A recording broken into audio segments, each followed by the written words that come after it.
Hello and welcome to another episode of Life Talks with Fawole. Today we have the voice behind the camera. No, see, you did the wrong sign. Ah, leave me alone! Leave me alone! The wizard! The wizard! I was going to ask why he's the only one with the hand gestures. Yeah, you know what I mean? because he is, okay? You want a hand gesture? You don't want a hand gesture I'm going to give you. And Jessica Wilson. Hey. Love to see you. Good friend of mine. Welcome, Jessica. Thank you. Thanks for having me. Thanks for coming. Author of Sophie the Dreamer and Her Magical Afro. That's right. The first of many. First of many, yeah? Yeah. Definitely. I hope to read some more as well. So let's start off with, how did you get into writing? I've always written. How do you start writing this particular book? Because we're going to go straight to the book. And we'll go back. Okay. I think the question was cool though. Like, how did you get into writing? I get into writing? Yeah, let that go as far back as it needs to. Yeah. Okay. I've always written. So from you came out the womb? Yeah, well, funnily enough, before we could speak, my mum had these flashcards and I still remember them. No, see? I think everyone has different ways of expressing themselves. You still remember them till today? Yeah, So you got photographic memory? Yeah, I do. Yeah. I think I everything do. or specific things? Specific things, not everything, but my mind is very visual. So when you read my book, I don't know if you've read it. I'm not gonna lie. You haven't read it. I haven't had the opportunity to sit down and read it because I have children. The copy that I did have was procured by somebody, so I couldn't read it. I knew that. I did purchase it though, and I think it's very important considering how long we've known each other. Yeah. That anybody who supports anybody that's doing anything actually supports them on every aspect of it. Like, you know, not just in a monetary sense. Yeah, not up for the book, well. you know, in every aspect of it. Not but just reading it. Yeah, no, see, I'm good at reading it. Now let me start swearing, you know. Now, I'm good at reading it, but I passed it on through to one of my younger children in my family, so it will come back to me and I'll read it to my children. Yeah. And I was absolutely elated and delighted and full of, it was just magical that I realised that you'd written a book, it was for children. Yes. And you'd published. And it was so colourful and everything. And it has a origin based very close to your heart. So all of that made me so happy. Yeah. Well, I mean, it's... You're something else, you know. Yeah, well, what?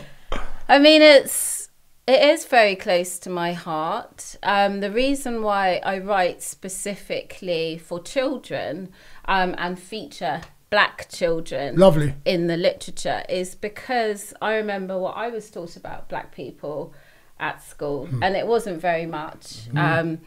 It was a very sort of negative narrative that we were fed, and it's really important for children to see themselves in the world around them, in culture. Definitely. Books are part of culture. Definitely. And it was very empowering for me as a youngster to not only write, but to read books where there were protagonists that looked like me. My mother went out of her way to find books with, you know, little girls with brown skin and kinky hair. And it's part of self-love. Beautiful hair. Are you mixed? No, but is anyone not mixed? Jamaicans are all mixed. No, I just thought, I know. Blackety black.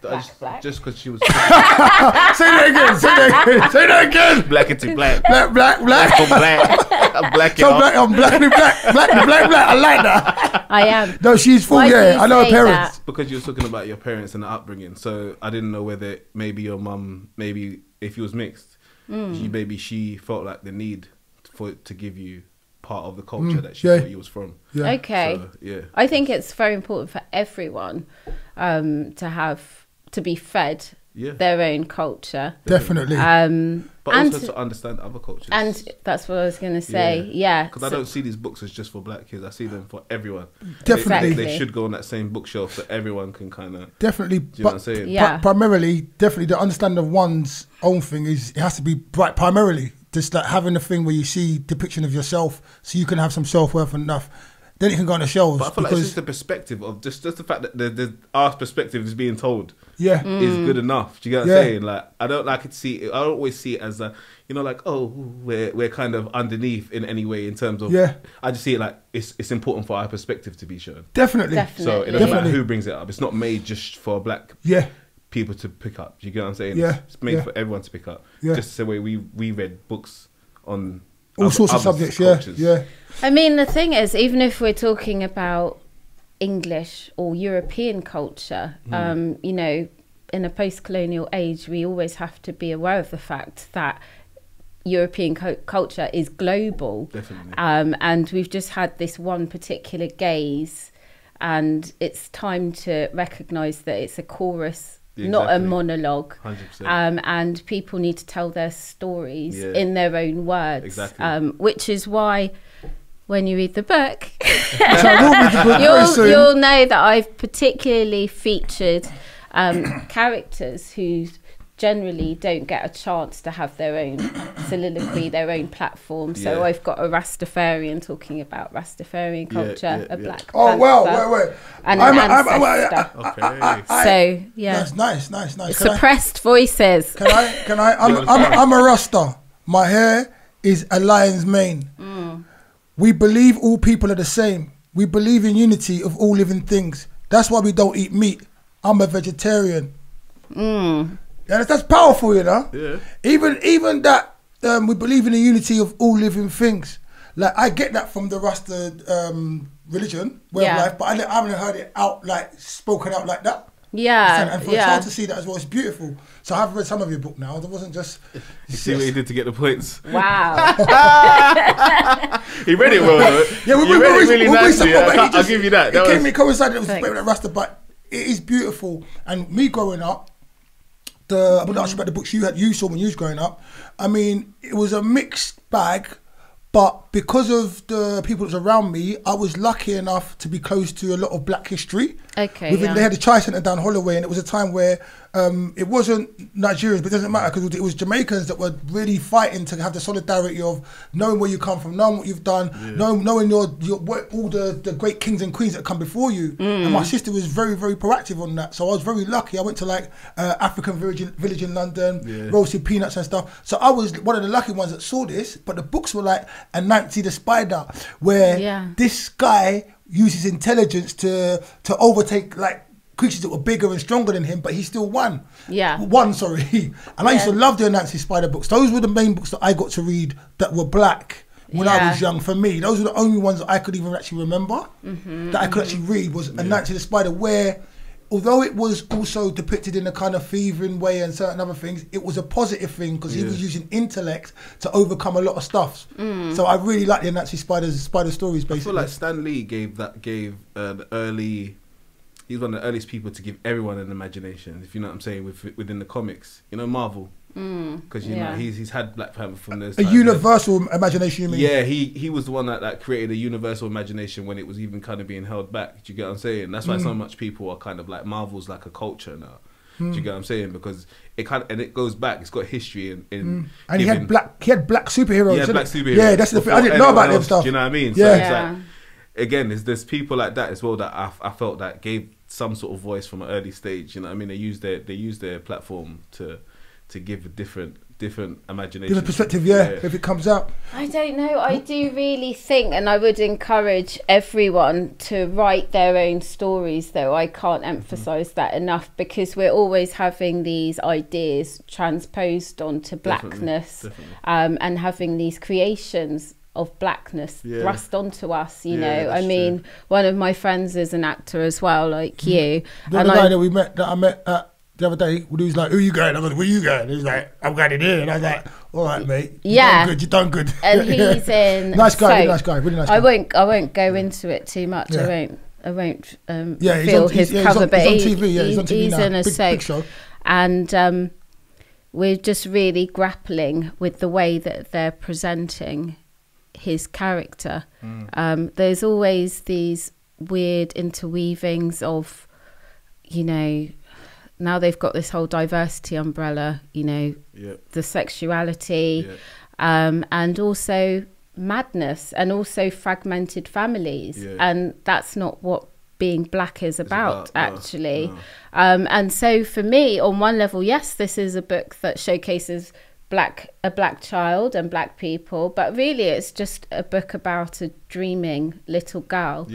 And I didn't really want to focus on, you know, yes, it talks about Afro hair, but that's not the main focus. It's to be more universal. As well. What kind of books did you read as a child? Oh dear.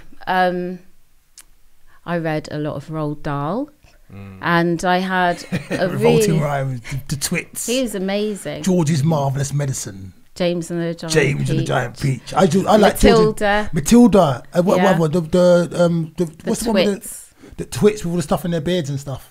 And they used to eat the leftover food in their beards. Don't you remember that? They used to have a full. The Twits, because a woman and a man, they used to have the full a full meal in their beards. Like they could even got no food. They'd be like, oh yeah, there's this, and eat. Yeah, I remember the Twits. And the BFG. Oh yeah, come on, some great books.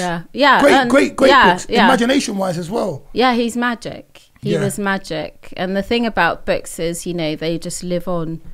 You know, it's a legacy, isn't it? But I did also read quite a lot of books by African Americans as well. There was this is going to sound a bit depressing, but it was one of my favourite books. Still is. It's still at the house. Better not be Disappearing Games or nothing like that. No, it's a book. Have you read that game? Which one? Disappearing Games by Terry McMillan, I think. It's Disappearing Acts. Terry McMillan. No. Okay, go on. Sorry. Did she write the one about Stella? And Stella getting her grief on? Possibly, because she wrote about Franklin and Zora. Okay. That was the story I read, which was Disappearing Acts, which was like, anyway, sorry to digress. That's okay. So one of my favourite books was a short story by Toni Morrison called To Hell with Dying. And so it was about this older guy who was always just about to defeat death. And then one day he didn't. And it's a children's book, and it was illustrated, but for me that's part of the way that I write. I don't think that you should hide the darker side. Life is magic, and that should be presented to children.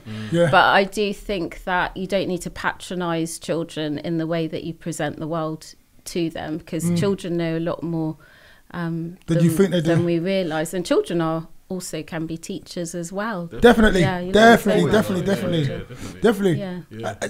much do you think, that leads into a nice next question, how much do you think children's literature has changed over the years? You can jump in there as well. How much do you think has changed as well? Anyone in the room? I don't think it has. I do. I think there's new things being done, but I don't think it's changed the literature as such. Okay, go on. I think Roald Dahl's still going to be what if we speak to kids of that age group now, they're probably still going to be reading Roald Dahl books, and they're going to be still kind of doing things. That's why school system hasn't changed in over 100 years, and that's when things will change. Like when I feel like those things are being implemented slowly now, but I think it's still in the process of change, rather than it's being changed. You know? You?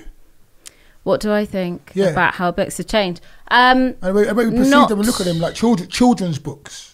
Not quickly enough, but it's also to do with the publishing industry, because the publishing industry is inherently racist. Exactly. You're 10 times more likely to have a protagonist in a children's book that is an animal rather than a non-white character, which is really a complete disgrace. And there's been more recent studies done as well, and things are changing, but not quickly enough for it to be a change. And then all this, like, not that I'm aware of it, but it's been there before and it's been spoken about as well. The subliminal stuff that's been now illuminated. I can think of one thing. I mean, I can think of a few things. You're talking about rainbow. No. I see. That's yours. I've got mine. I hope you got one too. But I'm going to go on to, you better be careful as well. The magic roundabout. The magic roundabout. Okay. See, my ones. So you don't forget my one now. I'll remember one in a minute. But now I'm totally lost. What did I say first? The magic roundabout just killed me. Certain things have been changed. And the rainbow has been changed, that's it. Bar Black Sheep. Oh. Do you understand? I'm just saying, what my thing is, how it was fine when we was younger, but now it's been reevaluated and come back and people okay, well that's not right because that is actually racist. But there was a time. The song? Are you really being serious? I don't know if they changed the song, but there was a time when people came out and said, "Oh no, Barbara Black Sheep's racist."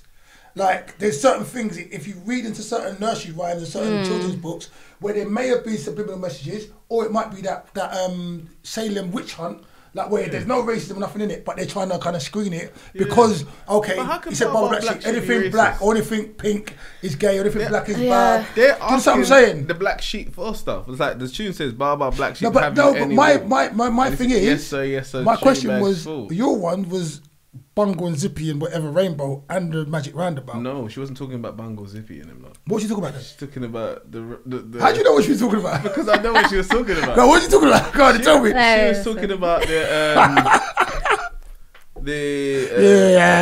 trying to say it in the best way. Politically correct way. Yeah. Let's leave it then. If it's one of them. No, but it's not deep. It's just talking about the rainbow being changed to people that are of. No, it wasn't actually. I told you didn't know. Right. I told you didn't know. I love you, there are.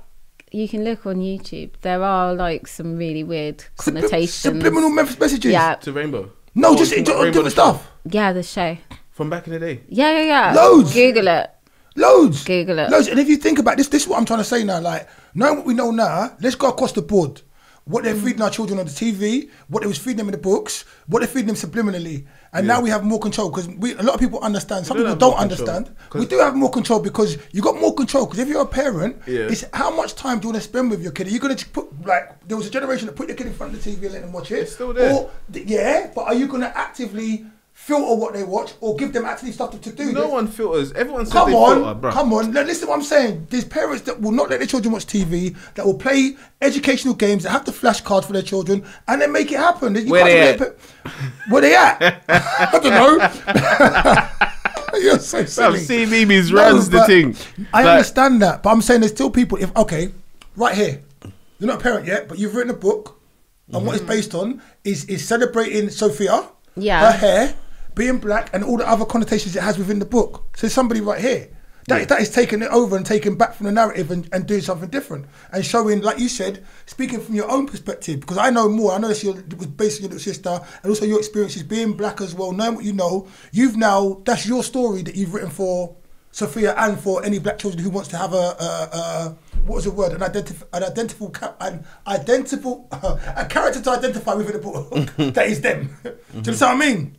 That is celebrated rather than a derogatory character. You feel me? So it's out there. Definitely. So it's out there. What's out there? Positive connotations and people that are willing to take the time out rather than just letting their children watch anything or read anything to make sure they filter what they have and what they're reading. I'm sure, but I'm saying that's very rare where someone's going to be like, they're not watching TV. I'm going to sit with them all day because they sit with them all day anyway. They have to feed them all day anyway. They have to change them and do whatever else they need to do anyway. To the point where they're not that age and then they're going to school. And then you come back from school and you watch the TV. Oh, if furthermore they got a tablet now. So everyone's got a tablet. What kind of obstacle did you face when you try to get your first book off the ground? Oh, I love you though. No, I just I know. Yeah. So I mean, ironically, I now have an agent, but when I first wrote this book, I sent it to agents, I sent it to publishers. I tried to go through the traditional route to publishing, and I was having all these not just standard rejection letters. I was having these sort of really weird personalized rejection letters, which to me were quite insulting. Actually, it was kind of like, oh, it was a little bit. It's not us, it's you. No, it's not you, it's us. Yeah, more or less. Yeah, that type like a breakup of letter. Yeah, a little bit, and it was kind of like, we don't feel that we're able to represent this type of book. Basically, like I'm saying, the publishing industry is inherently racist. Like a lot of industries, and it's really bad. Yeah, and there's a lot of gatekeepers within publishing still, and so as writers, we're trying to reach the readers. The readers are ready for some of these books, but the publishing industry is not ready. They're not ready for the characters, the themes, and also as a black person, you might not necessarily. I write in a very intuitive nature. What does that mean? So a poem or a story might come to me like almost like a remembered song or like a remembered dream. Especially if I'm writing in rhyme, and I think it's because I'm just being honest. This might sound a little Oprah, don't come in but lying, I think I connecting to more of an ancestral way of doing things, which is like a oral. So it's like a oral storytelling. And oral storytelling can often be about sounds, and it's not just images, and it's not always a linear narrative, which is how you would tell a European story. It's interpretation. I can just hear music in my head. So it's a different way of telling a narrative. I understand. And they're not all ready for that. No. So which is why. Even though I had these sort of blockages, I knew what I wanted to do, and I'd encourage other people to do the same thing, actually, because people are ready for these books and they're needed. There's a thirst they want them. They want them. Yeah, they want them. I haven't done much marketing of this book, and it's out there. It's on school book lists now. Wow, well done, well done. Yeah, well done. It's on school book list. That's good. Check it out. Yeah. And what kind of numbers is it doing? Good numbers for you? It's decent. Good, it's decent. I like that. It's been, I think I've sold a couple of thousand actual copies. Well done. And then on Amazon, that's amazing. It's going up to a few hundred now. Decent. Yeah. No, it's first book. I know. That's and you're saying it's decent. Well, it's very good, but it's very good. The thing is, like, I know this isn't going to sound. Okay, I don't mean to sound big-headed. Yeah. Okay, there's things that I can't do. You know, everyone has to sound big-headed, man. No. Okay, forget all of that. Sound big-headed. There's things that I can't do. Okay, you don't need to start with that. In life, there's things that I think everyone is good at one particular thing, and I'm good at writing, and I know books. I love books. I always have, and so. For me, I know I don't want to sound big-headed, but for me, selling a book, it's not a big deal. I know that sounds funny, but I know books. I'm surrounded by books. You're not content, but just selling something independently, is what you should be proud of, because that's a whole nother. That's got nothing to do with your writing. That's business. Yeah. Do you know what I'm saying? Yeah. Like, I could be the most amazing writer, but if I don't know how to get it to people, that's a missing piece, isn't it? Do you know what I'm saying? And the fact that you was able to sell thousands independently, you got to be proud of yourself. And big up Benjamin Zephaniah, who Benjamin Zephaniah book. Yeah, and I think that helped me to get it into stores, because I could see, he literally put a picture of himself on Twitter like this, and just sending that to a few different bookstores along with the information, of course, helped me to get it out there amazing. As well. But it's had a lot of good endorsements as well. Are you around the writers community? A little bit. The writers community. What's that? Is she in the writers community? Oh. What are you talking about a specific organisation, or are you just saying? No. Do you have like a community of like? Are you in any writers community? Do you have any writer friends? So I was shortlisted for this thing with called Right Now with Penguin Random House, and we have our own little community. There you go. Yeah. Where we talk to each other. One of my friends helps me with editing my poems and things like that. Nice. But writing is very insular. It is. But then you share your stories, and that helps with. Did you have a diary when you was younger? At points, but not. Did you? No, my cousins did though. Okay. And they had really nice ones with the locks on them, padlocks and stuff. Yeah, it was the girly thing to do. You know what I'm saying? But I remember them having their little padlocks on their diaries and stuff like that. Do you know what I'm saying? You ever break into the diaries? No, I would never do that. Really? Yeah. I wish you not, because he's got a face. No, I would never do that. What? I don't believe you. My grandma would have whooped that. Okay. Yeah. I didn't believe you. It wasn't worth it. No. Not that it wasn't tempted, but grandma would have been like, You broke her diary? Okay. And you know you're going to get moved up. Yeah, because she'll start taking it deep. So you wanted to go and see her personal stuff? Did you have a diary? I've written diaries at different occasions in my life. When I was young, I didn't. When I was young, I've written diaries at different occasions in my life. When I was young, I didn't really write a diary that much. We did stuff in school because I always used to get in trouble. Do you have a padlock on your one? You dropped me out, mate. I used to get in trouble. So, not all the time, it's mischievous. So, I was always forced by the teachers to write down the reason that I'd done whatever I'd done.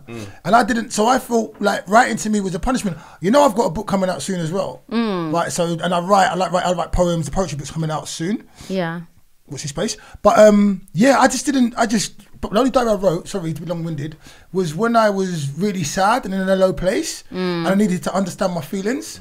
I had to write it down and it was, to be honest with you, I was away from home and I was missing my children. We'll address this another time, and I couldn't have access to my children because of those blockages within this. Like their mums wouldn't let me see them, and I've got I've got a lot of children. Yeah. So I had to deal with what I wanted to tell my children that I couldn't tell them, and stuff I was going through that I couldn't tell anyone else because the people I was telling was just being horrible. Was like actually not even, there was no compassion, no empathy, no nothing. Like there was no one else. I was way out there. There's no one else to open up to. Yeah. So I had to put it all down on paper and kind of. Just let that be my venting, and that's why I did it. It wasn't to remember it. It wasn't it was to kind of help me manage it. It's therapeutic. Exactly. And then I've still got those diaries, and I've contemplated possibly letting my children see them because it was a part. I'm contemplating some publishing them, but I was at some really, really low places. To be honest with you, I'm only human like anybody. I was really, really low. Oh, come on. It was like, you know, when you thought that there's no light at the end of the tunnel. It was like I was in another country. I'm phoning people. I had no friends, nothing. So that was the stuff that was on the pages. Some of it, I'm not even sure if I want another human eye to see it. Do you know what I mean? Basically, being honest with you. But it needed to come out of me and go down on paper. So I've written a diary. Yeah, Anne Frank. Is that cool? Is that the kind of diary of Anne Frank? Is that how it went? I know the story. I've heard of it. Did you? The diary of Anne Frank. I've never read it. No. The diary of Anne Frank. I know the story. I know the story. Yeah, it was a sad thing. Yeah. Yeah. I remember the diary of Angel during Mole. the Holocaust. I just feel she was a Jew during the Holocaust. Yeah, I was low, man. I was low. Man. If you're a writer, I feel like that's one of the main things that you will escape through. Yeah, it's like music. I'm like, as a producer or whatever, I escape sometimes through music. Yeah, do you know what I mean? You can escape through music, and that's like I think every human being has to have something. Yeah, more than one thing as well. Yeah, to escape. I know you when you're out playing, it's you. You know what I mean? Like I know you, wizard. When you're doing your wizardry, it's you. You're a wizard. You're just in your zone, and I know your music. And you're just writing. You don't know I love to talk and everything, but I think it's what you're saying is so poignant. It's very important that we have those things for ourselves. The outlets, an expression. That's why expression is important. Sometimes you need hurt to express as well. You know what I mean? But understanding of it. See, your mind works this way, and everyone in this room mind works in a certain way. The understanding of knowing that you need those things to be able to like play gate, vent, get this other stuff out. 100%. Like go to that. Like maybe it's a page, maybe it's a walk in the park, maybe it's a musical track you do, maybe it's a diary, maybe it's a painting you paint. Yeah. But knowing that that's your therapeutic way. Maybe it's a yoga pose. Knowing that's your way to get out. It's very important as well. There's great levelers in life, isn't it? You know what I'm saying? There's things that level you, no matter how rich or poor you are. Yeah. You know what I'm saying? Yeah. And there is. Creativity is one of them. Do you know what I mean? And that's what I love about creativity. Like whether you're a writer, whether you're whatever you are, you're creative. When you meet people on the same creative place of you, like no one cares about anyone's financial status or anyone's whatever. You care about the interest. The conversation is based on the interest. Or what you bring to the table. Like if everyone's creating here now, it's just what's actually it's just based on what we're talking about now, the interest now. Do you know what I mean? It's not about, no one cares about what's like trying to see too much into you. I think like when you socialize in life, like straight away people are trying to feed, like again, if they ask you questions based on how much they should respect you. Do you get what I'm saying? And so after they've asked you the right questions and you've given them their answer, then they're gonna feel that consider how to deal with you. But when you mix with people that have similar interests, common interests, it's one of the most best things. Like even though we might have different things that none of us are interested in commonly, but we have something that we're commonly interested in. That is one of the most powerful things. You know what I mean? Because it is one of the great levelers. You know what I mean? That's interesting. Flattens any hierarchy. It flattens any hierarchy or lowerarchy because again. There's so much you can learn from someone in any aspect, whether it doesn't matter what families they come from. or how old they are. Oh yeah, or what situation they're in today. Do you know what I mean? Because someone in the worst situation might have the best advice to give you. The perspective different. Where people be like, oh, you can't give me advice. You know what I mean? That you're in that situation. If you look at it, because their eyes are different, they're looking at it in a different way. Yeah. I wanted to ask both of you individually, what's your favourite quote? Doesn't matter who, I don't care if it was 50 Cent or Wordsworth. What's your favourite quote and why? It's that at me. It's both of you. Okay. So what's your favourite quote? Well, one of my favourites. You can do one or two. I'll give you one or two because there's so much things to say. Well, one of my favourites. Well, let's go three. So I went three with my last guest. I'm going to go three with you. Three? We're going to yeah, we're going to go three. And the power of three. That's what we're doing, isn't it? And then it was So, okay, my first would be emancipate yourselves from mental slavery. Oh! But ourselves can free our minds. Go on, but it's from Marcus Garvey's speech. Oh, wow. I didn't know, but thank you for educating me. Yes. And I'm not going to say I'm a Garveyist. There's lots of things he said that I don't agree with, but he was ahead of his time. And it's such a shame that he was stopped in pursuing his goals. And, they threw some, I think, did they throw him in jail? Yeah, but he was, I think he was, I don't think he was arrested. I don't know. I don't know. I have to go and find out. We'll give you that. But basically he had set up the UNIA. Yeah. I think he had 25 countries. It was for the empowerment of black people. And they'd got really far with it. Yeah. And it's a shame that he wasn't able to execute his aims. This is kind of a bit jarring, but again, when we use the word black as well, we're also using the connotation that they gave to us. Do you get what I'm saying? So that's one of the things that Marcus Garvey used. He liked to use the word African as well, and even though I feel like everyone is, but a lot of the time, like we're using the titles that we've been given. So when we're using the titles we've been given, this is a big conversation. No, because the colour. It's just colour, right? But do you think if you remember, because what we were saying, if you colours the colour. Can I rewind? Let me. Go on, I'll let you talk. Because to me, that's a linguistic question, isn't it? Yeah. So first of all, you have to remember. Well, if you want to get deep about it, mine is an interrupted history. Caribbean people, your history is interrupted. So should you even be speaking English? Says who? If you're thinking about the line of blackness, if you think about how people from, well, my background is I'm part European and I'm West African. Yeah. Jamaica is capture land. So should I be what language should I express myself my thing is we were told Jamaica was capture land. But at the same time, who would be there if it wasn't black people? Have you read They Came Before Columbus? I know of a lot of these books, but let's discuss this between us. I'm saying, who would be there? We need to still answer that first statement. Let's deal with the first statement. Okay, and Marcus Garvey did talk about Africa for the Africans was what he said. Africa for the Africans. But he did also use the term Negroes a lot. He talked of the United Negroes because part of what I personally think as black people that we need to do is enter white spaces. And the white space can be a page. It can be a literal white space, us as black or people? It can be white language. When we say black people, that means anyone of a certain tone, right? Yeah. All over the world. Yeah. So it doesn't matter where you're from. Yeah. You're unified just because of your skin tone. Mm-hmm. But they don't do that for them. Yeah. So everyone is addressed from where they come from. Like, so if you're Turkish, you're Turkish. If you're Indian, you're Indian. Yeah. Right? If you're anywhere else, you're from where you're from. That's how they address you. They don't address you as olive people. Yeah. Because they're from the Mediterranean. Well, obviously, black is a construct. It's an unreality. But it's also a colour. Yes. Yeah, that we're not. Listen, this is the thing, right? We're here now. I'm listening. Let me tell you something. Okay.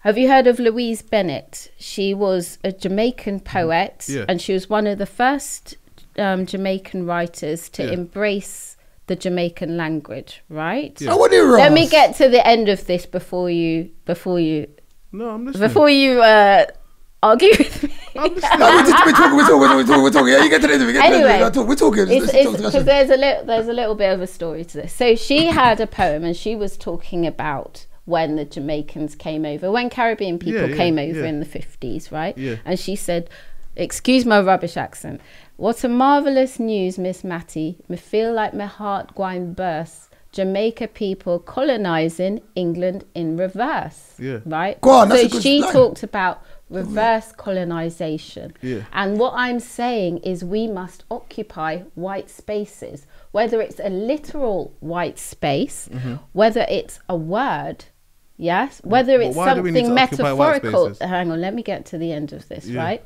And so if we have been given a term, black, Negro, it's already been lauded upon us. And so what we need to do is the same way, you're like, what is she on about? The same way that spaces have been colonized, territories have been colonized, is that you take a term and you change it, you make it into your own. That's exactly what Marcus Garvey did, and that is what we must do. That's fine, and that's with I think we can embrace the term Negro. We can embrace the term blackness. Yeah, but Negro is black. Like Negro is black for black in Spanish anyway. So in Latin, in the Latin language, that was the word for black. No, but black is black, innit? But you're still black. Still but black, I'm saying black. I'm saying Negro is the word for black, innit? So, or whatever. You know what I'm saying? Okay. But I understand why he was saying it because it's that time. But my whole thing is that again, we are being told to use a name of a color, and not just us. Like there's no such thing as white or black because every human is brown, at different spectrums of brown. Can I ask you a question? Under the sun, every human is brown. Can I ask you a question? We're not allowed to say that for a reason. No, let me just land on this. We're not allowed to say that we're brown for a reason. You're brown, I'm brown, everyone in this room is brown. And even the people that are seen as white, if you put them under the sun, they're brown. Even the people that are seen as blick, or whatever you want to say, are brown. There's no actually person that's of that skin tone. But if we all identify under one skin tone, what happens? What do you mean? It collectivizes everybody. Exactly. That's what they don't want to happen. We're all brown. The human race is brown. We don't have mixed race kids and they're grey. I'm blue. No, from what I know, you mix white and you mix black. It's grey. I've never seen grey people in my life. I've seen light brown. Like they get lighter brown. They go in the middle of the brown. What do you think is the way to deal with this? Eliminate some of the titles, because a lot of the things that we've been using as titles has been what's holding us back. So they can only build a construct and a narrative under the title. But wait. So it's only wait. So I want to move on from this colour thing. But I was trying to do from the beginning. That only happens when you accept it. The same way my learning friend was. Whoa. No. You had a chance to talk. Let me talk, please. Bro, can I talk? Talk. Cool. No, I don't call myself black. No, I won't accept that all the time. Not all the time. No, I don't accept everything that is put at me. Like I call myself a man first and foremost. Then I might call myself a homo sapien. And I don't believe that everyone conforms to that thing. That's what I'm saying. I don't think everyone conforms to it. You're right, it is out there. But the conversation we all had in the same room is if you take it on board, then it is so. I can refute that. Yeah.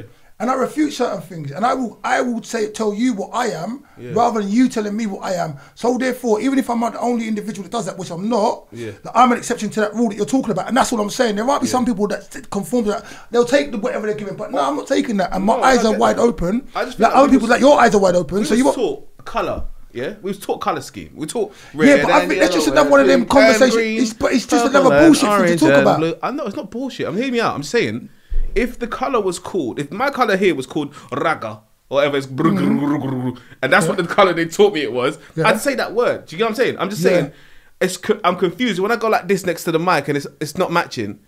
Yeah. But who cares? I don't care. It's bigger than you think. No, but I understand what you're saying. But I'm saying what I'm trying to say to you. We hold history. You're saying we. Okay, go on. We hold history on the construct of blackness. We hold our future in the construct of blackness, rather than holding it an individuality or where we're from. We're not even at But that is very, there may be individuals that do hold that, but when you say we, that's a collective statement. It is a collective statement. But no, we don't hold that. I don't. The blanket they put is a collective blanket. But bruv, listen, there is examples in every single different colour and race of exceptions to all different kind of rules, that they all do different things. So no, I didn't say they didn't. I'm just saying, but there's not. I don't believe there is different colours. I just believe there's one colour of the human race. And okay, it's brown. Cool, brown. We're all brown. Let's move on. No problem. God bless you. How can we bring back no, you've got 2 more statements that I was trying to get from you. I think she wanted to argue with me, but you shut it down. If you want to continue, you can continue. I don't want it. I'm tired of that one. You can. I don't really care about the colour. You keep it moving and grooving. Either you do or you don't.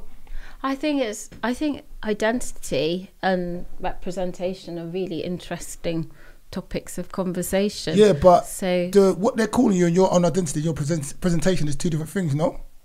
Not necessarily. Where does identity begin? Exactly. Because perhaps it's a combination of the 2 things merging. But it doesn't necessarily have to be, though, right? I think your identity belongs to yourself. Thank you. And you're the one who chooses what to call yourself. And when you're talking about blackness, yes, it is a collectivizing term. And like I said, it's a construct. Yeah. And it was one that was thrust upon people to suppress them and to divide. Exactly. Having said that now, I think that what my point was, that we can take terms which were thrust upon us. I agree. And that's why I brought that up. And use them to our advantage and that's well, the only reason which is why I'm Yeah. quite happy to embrace the term of blackness. 100%, and 100%. if you read, I think it's Frantz Fanon, he talks about his black skin and says his skin is a dark drop of sun. Cool. And also he says his skin contains all the effluvia of the cosmos, right? So it's concentrated, it's saturated, and it's okay to embrace those terms that have been thrust upon us and to make them in our own image. Definitely, but the term black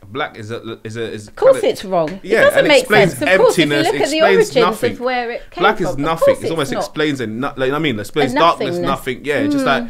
Nothingness. So even white, when they say white, black life, no, white is nothing. Is also. Of course, of course, you know about the origins of all these terms. No, there's origins of all these terms, and like I say to you, we all come from different places. We all have different tones of. You know what I mean? They tell us 50 Shades of Grey, but there's no 50 Shades of Grey. Grey finishes quite quick, if you ask me. You know what I mean? It's either white, black, or silver. But I'm saying within us, we're never even allowed to address ourselves as golden. You can if you want. No, I'm just. That's my point. I'm not that's saying my point. That's what I'm trying to say. Call yourself what you want. No, I don't care what you call me. No, but I'm saying that's my only point. That's my only point. thing I'm addressing is the general things that we deal with. Okay. And for the reason that these books were written, that's why I'm still pro that book. Do you get what I'm saying to you? We have to be. Yeah. I'm still pro everything that's black, quote unquote. Yeah. But why? I'm pro us not calling ourselves black. No, because so I understand that it has an understanding. So, no, but why don't you start another word or?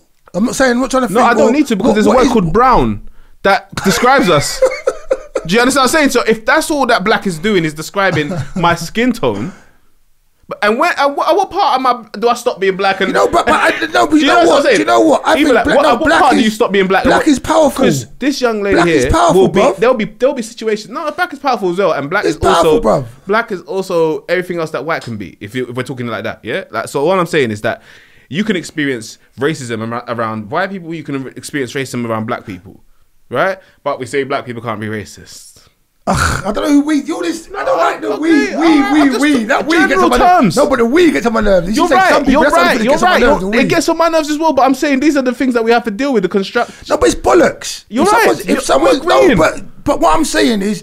Who do we? Because no one can ever come to me and have that conversation. I'll run them out the room, cuz. We're having a debate here. No, I'm hearing that. I'm saying, if someone says, what did you just say? A comedian, yeah? No, what do you say? Black people can never be racist. I'll tell them what you talk about and I'll run their class. And that's but I'm saying a comedian, a black comedian can be like, you're the white guy in the crowd. and do whatever he wants to say about the white guy, yeah? A white comedian does that. It's a rap. So there's still levels. Nah, it depends how he does it. The control of victor and victim, yeah? The control of that balance, is crazy. Like, so you feel like the victor is winning or the victim is winning, if depending on how you're controlling the narrative.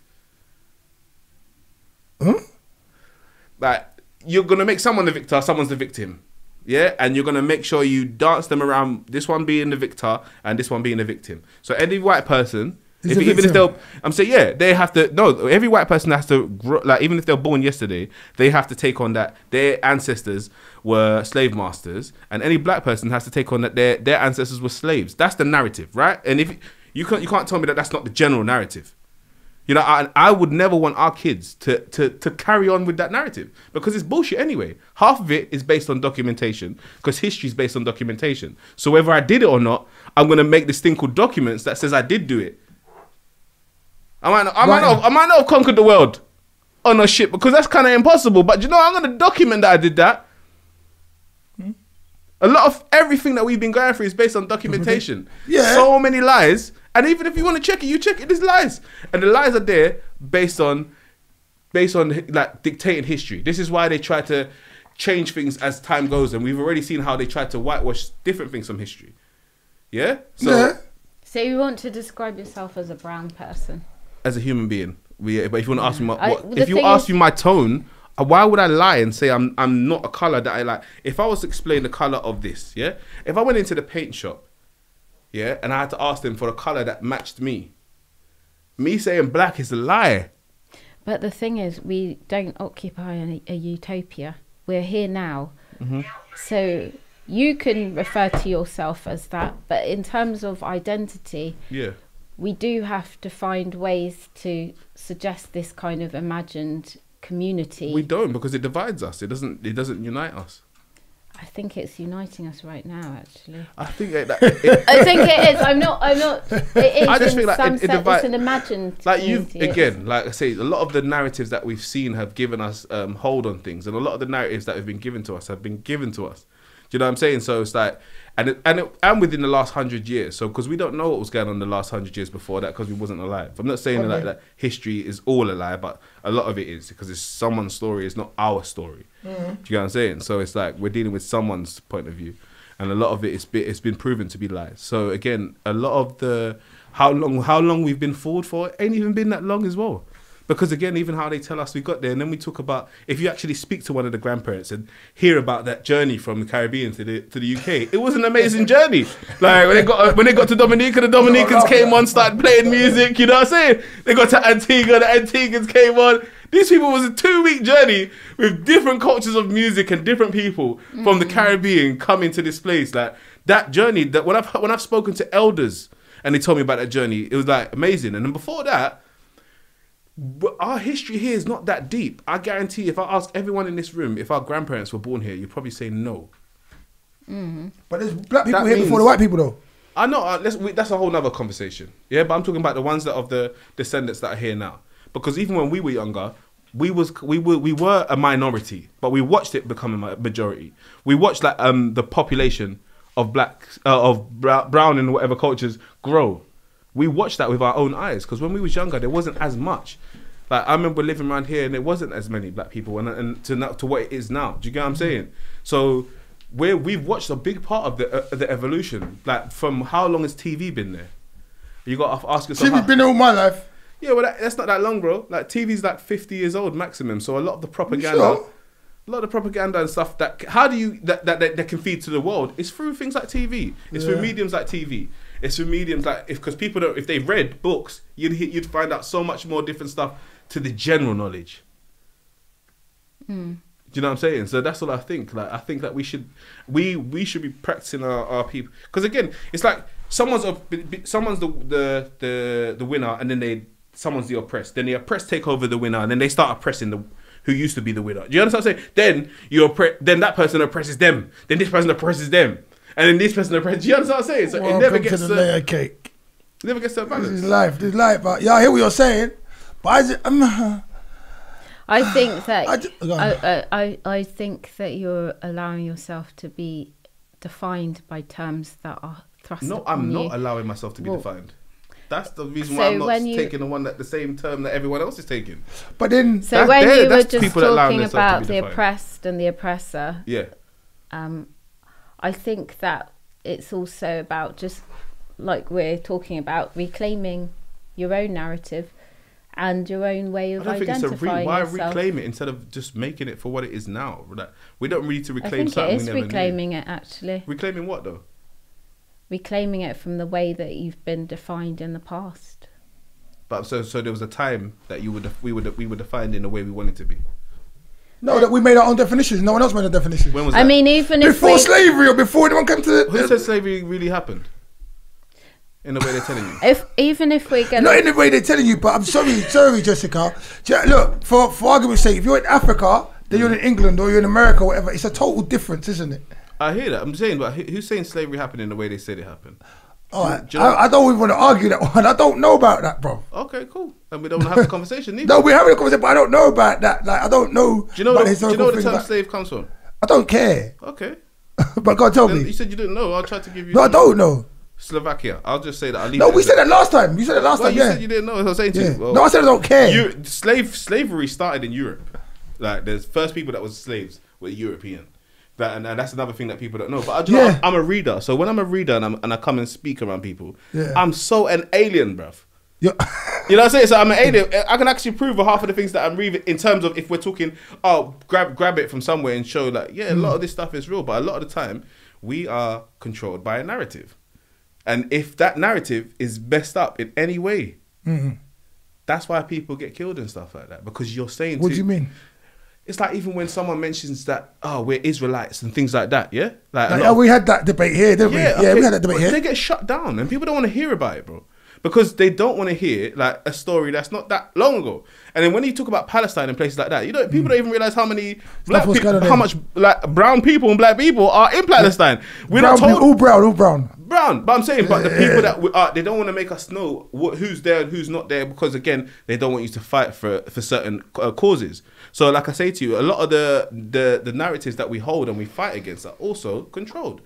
So, they're real. They are real causes, but if you actually get down to the real causes and get down to having a real conversation, because like again, if everything is about, if your race is so solid, then how comes within 2 moves your whole you could be changed into a different race, let's say, yeah? Like if I had a child with a white woman, yeah, just speak in those terms, and then our child had a child with another white person, my grandchildren are white, but that's not even that far removed from me.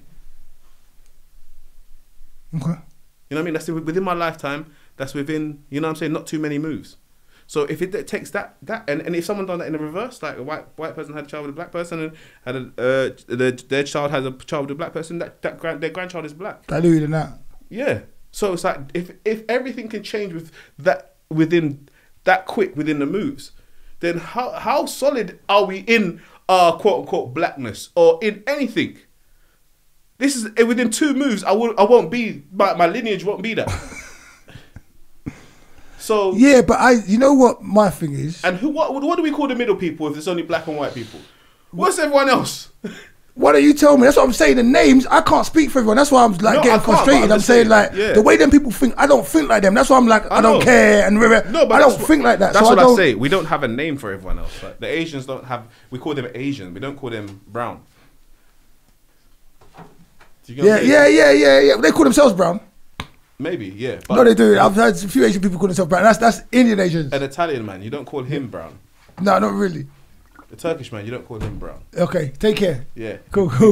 Everyone else has got the privilege of being addressed from where they're from. I totally get this, and you're absolutely right. And we've got some stuff out of it. But because I don't think like that all the time, and I know we need to talk about this stuff, it's just that some of that stuff, it just that's why I said I don't care. Like I do care. When I said I don't care, I was being negative. When I said I don't care, like I was trying to say something I didn't want to talk about it that much. That's why I was saying that. So I was be honest about that. Yeah. But it's just like that whole, it was just like the whole thinking of that. No, and you're right. What you're saying right. Most of the stuff you say is right. I want to say none of it's wrong. No, it's not. But it's right. just for me. Right. No, but for me, it's a mindset as well. That's my mindset where it's there. The information's there. It's all true and it's there. But for me personally, some of the stuff I just don't want to see certain things. I don't want to take certain things on board. I just want to keep it moving and realise my optimum without putting attaching myself to what may have come before, what these people might call me, the racism in the general industry, and whatever else. People, the gatekeepers holding the gate that won't let me through the gate, or whatever. I don't want to think about none of them things. I just want to just be confident in what I'm doing, or when I come up against certain obstacles, just fight that individual obstacle before telling myself, because even though these things are relevant and prevalent in all of our industries, racism, sexism, ageism, classism, all these things are there. Even how you look, even the way you look they're physically. narratives. Yeah, but me personally, I'm explaining my stance on this because and how I've reacted to this stuff. Come on. I'm just like, I just want to get on with my life. But it's there. I want to get on with my life and show that you can just get on with your life, be in black, brown, blue, whatever, and get whatever you want to get out of it. I push conversation, and fuck the rest of them people. I push my French. I push conversation for the next generation. So it's like, it's not even generally to do with just how I'm thinking. Do you get what I'm saying? I try to push conversation for the next generation. And like she said, I'm saying emancipate yourself from mental slavery, yeah. And if anything is that's one of the things that I'm doing, and that's one of the things that helps us to emancipate ourselves from the mental slavery, is allowing someone else to give us any title of our existence in any way. But that's what I was saying to you in the first place, not buying into anything that's being said by these general people. They're not taking it on board, being individual, knowing who you are, where you come from, and just going through. That's been my point the whole way. That's why I said I don't like using the narratives they give me. But it doesn't matter what they give you. Like that was my thing. It doesn't matter what because you don't take it. Why take it? Maybe you don't take it, but it's had a big effect on the world for ages, for a long time. Oh, I agree with that. And people will live and die with these concepts. You get what I'm saying? So they never even got to question these concepts. They just some people got so depressed thinking of the past and all of this. Do you know what I'm saying? All the things that the construct of what they put on the narrative that holds us down. It depresses a lot of people. Yeah. So the reason when I even have the conversation, and like I have the conversation, I'm like, why are we not even questioning half of the things we've been fed when we know we've been fed it by some of the stuff that people go through, though, some of the stuff you've been through, depresses a lot of people. Like a lot of things depress a lot of people. The doors that were closed on you on this book until you got and realizing how racist the industry was depresses some people to the point where they get dejected and they don't actually follow through on stuff like this. There's stuff you've done that you wouldn't follow through on if you allowed the dejection to get you. That's why I just don't want it for our kids. Not even just my kids. I don't want it for the next generation. I want to see. Let's see what it's like for them without having that narrative. Let's see what it's like for them for not saying but we went, but we, you know, like what's it gonna be like for them if they don't feel about all of this holdbacks that we're telling them, that if we don't tell them they won't know about it. But we have to. What holdbacks are you talking about? The holdbacks of that slavery concept, everything that you've been through. Yeah, you're from slavery, so just be everything else. Just be happy for it, because you're not in slavery no more. But who thinks like that though? That's one narrative of blackness. That is one of the main narratives they put on blackness. Yep. Slavery. That's one part of it isn't. That is the whole construct of blackness. Wow. Slavery. No, come on. I'm going to disagree with you. No, but that's why I say what we are is not that. That's what I'm saying. We're nothing to, like you said, like you're explaining, we're nothing to do with that. And my thing is that, say for instance, my background's Kenyan, yeah?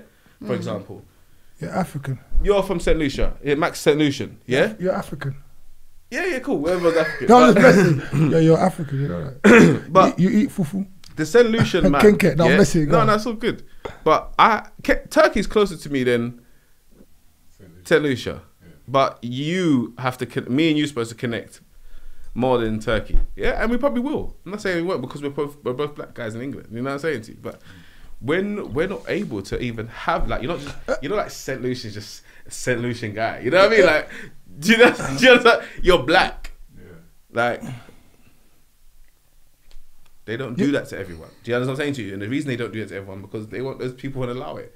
You can't even within Turkish. You got Turkish and Kurdish, and the Kurdish person won't even allow you to call them Turkish. Yes, even though they're from Turkey. But do you understand what I'm saying? Yes. That's how deep they are with it. They won't even allow you to call them Turkish, and because they're Kurdish, but they're from Turkey.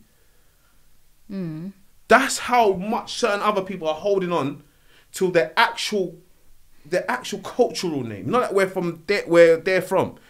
We're not even, like I say to you, like. Look how massive Africa, the whole world could fit in Africa. Yeah? Pretty much every country could fit in Africa. You know what I'm saying? Like in terms of like, you know, like you put it and it will fit in the construct of Africa. And they try to make you feel like this place is under oppression from this little island up here. England? Yeah. But England terrorised a lot of the world for a little while. You don't know that? Because they told you that. Because you're listening to their story.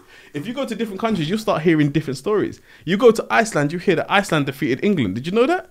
Yeah, we've spoken about that already. Well, okay, well, you keep telling me we spoke about it already, but you don't remember. Yeah, I do remember. But then I'm saying the narrative you're giving is from where you stand.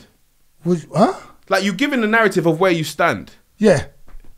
That's what I was talking about, reclaiming narratives.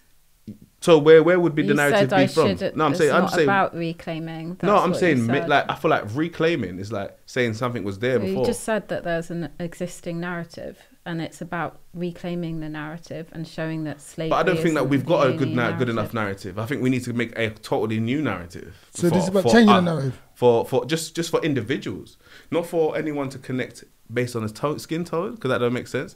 It's like not for anyone to connect because they're their disabilities. Because they're human just like us. They're here. They should experience life in what way they want to experience life. They shouldn't have to say. I think your views are really utopian. That's good. And generally that it's very idealistic. Okay. And I think there's a reason and why people like me are writing books like this and purposefully trying to put children, but then I'd say I've got like children or people. No, you're right, because I feel like there's cultural misrepresentation. But cultural misrepresentation has nothing to do with color misrepresentation, because there is no one fixed culture. Okay. You know what I'm saying? Like yourself, you're mixed, right, in some sort of way, right? Mm-hmm. There is a mix in you. Yeah. So you've experienced different ways of living through the different sides of family, right? Even if it's just like someone's St. Lucian and someone's Jamaican, there's going to be difference. Trinidad and Jamaica, there's differences. Yeah. Even as close as these places, Kenya and Ethiopia, there's different. They're neighbours, but there's big differences within the people. Of course. And that's what I'm saying. Like I think people should be able to celebrate their individuality. Of course. And I think that that's what gets blanketed by the word black, because no one else connects on their skin tone. Russians and English and Germans don't connect based on them being white. Japanese and Chinese. Why do you think you're saying something that's really new that no one knows about? Because we do all know this. Do we? Of course we know this. Okay. Then I shouldn't be sounding so. Was it utopia? Utopian. Yeah, you sound utopian. You sound as if, no offense, but you sound as if you're enunciating things that are new, and everyone knows it's wrong. So so how am I utopian? How does it? I think that you're sort of saying, I'm not a black person, I'm a brown person. No, I did this. I'm saying that if this is black, I'm not it. That's what I said. Yeah. And if that is so hard to even comprehend, look how much they've got us. That's not difficult to. Anyway, I think you're saying. Let me get your quotes. Let me get your quotes. Let's move on from this. Let's move on from this now. I think. Let me get your quotes, buddy. I think that's the best thing. Sometimes I think again, don't take it back, please. I'm just saying we're stuck within our own programming, isn't it? But we are. Every human is stuck within their own programming. No, they're not. There's some people that are kind of moving forward and advancing. Do you know what I'm saying? And so then what you just said doesn't make sense. Culturally, that's what I'm saying. Okay. It's like culturally, we've got all different. We in one culture you can have so many different colors and creeds. There's not one color to a culture. Of course there isn't. And that's pretty much my point.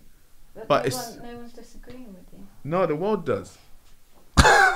That's why it becomes like I'm living utopia, because I'm saying something that's not the general. What's your 3 quotes, man? Come on, man. Alright, my 3 quotes. I don't even think Jessica finished her 2. She said 1 and then she went into this. Let her finish. No, you bring yours out now, please. No, please. I don't think I can think of 3 right now. I just feel like free your mind. Free your mind, open your mind, and the rest will follow. When did you know that that asked you already, when did you know writing was what you wanted to do? Yeah, I said I've always written. I did have a quote actually. A real dull one.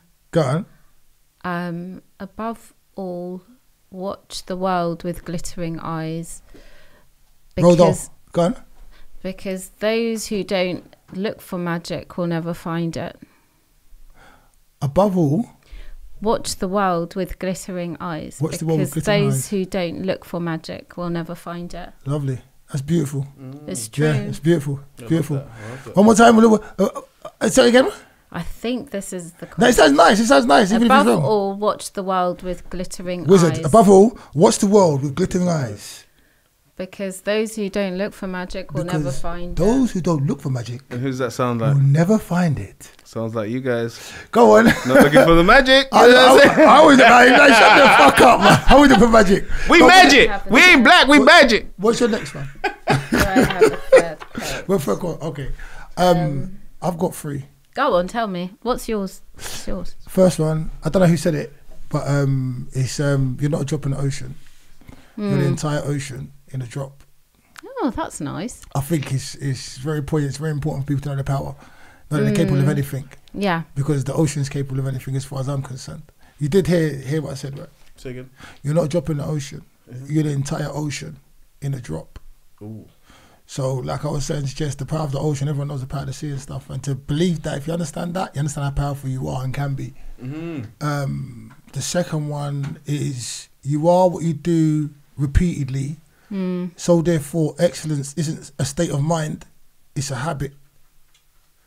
I can't remember who that one was either, but because I got that, I like stuff like that. That's why I like stuff like you saying, and I like stuff that you say, but I like to just quickly boom, boom, boom. But I like stuff like that, thought-provoking stuff. 100%. Yeah. Like, are we black or not black? And let me go off figure, or are you dropping ocean? Or so the third one as well, because I love people, is Gandhi. And it's very simple. Be the change you want to see in the world. Yeah. And it's simple as that.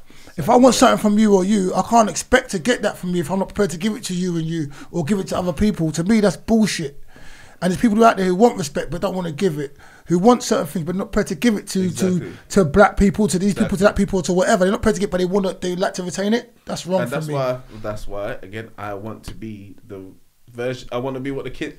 No, I'm just saying. I want people to think, even if you think so far, that people will question you. Like, I want people to think like that, because for such a long time we haven't thought enough. I believe it's happening. I think it's 100%. happening. 100%. I think it's happening. We've got evidence of it. When you decide to have children, how will you attack their education or their kind of their introduction to stuff? Will you give them as much? Will you give them as much as your mum gave you as well? But will you leave them to their own devices as well because of what's going on right now as well? Like you've got tablets, phones, iPhones, all this stuff. Or will you take certain things away and only make certain things accessible until a certain point? It is quite an intricate question, but That is quite an involved question, isn't what it? I would say to you is, like, I know that, people do it on the basis of diet. My nephew was done on the basis of diet, and it can only be productive for the child. If you're not given certain foods that we know are detrimental to your health, then it's good for you. If you're not introduced to sugar and certain other things that have no real benefits for you, I mean, like fake sugars, not natural sugars, then you're better off. So therefore, will that translate into education and the organicness of education, and also the destructionness of education as well? Do you understand what I mean? I think that part of education is sort of re-education in a way. So if you're talking about, the traditional syllabus, it's introducing children to, Don't break nothing. I know, right? To like more broader ways of thinking, histories as well. But I do think also as a parent, it is part of your job to shelter your child somewhat in terms of like what's going on in the world and so on. Do you know what I mean? But how easy do you think that is right now? It's not easy, is it? Yeah. Well, Huh? I know. It's not easy at all. Yeah. How do we? It's just like, how do we do that? She's not listening to you anymore. She's like, what the? No, I posed my question to that I just asked Jess to you as well, because I know you have children. Yeah. How important do you think is it for you to structure the things that your child is exposed to, and how realistic is it you think in this day and age that you can do it. And that, like the example I gave Jess was like, there's an example of diet and not letting your kids from as little age have sugar and certain things that people should do. Inherently people don't do it in certain countries, but they should do it because the children don't need certain sugars, don't need certain foods, they just don't benefit from them. Do you know what I mean?